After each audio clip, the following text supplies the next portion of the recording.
Alright mga kapatid, today's video, siguradong may matututunan ang mga kabataan dito. Hindi lang tayo, lahat ng mga viewers natin may matutunan. Siguradong makaka-relate ang mga magulang sa video na to, no? So nowadays kasi talagang mga kabataan ngayon, hindi naman lahat, pero may mga pasaway naman talaga at magaling makabarkada, makibanding sa mga kaibigan nila.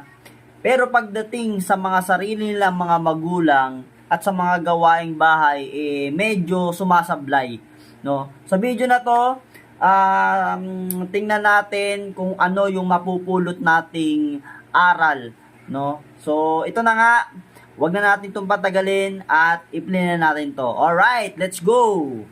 Try mo maglayas.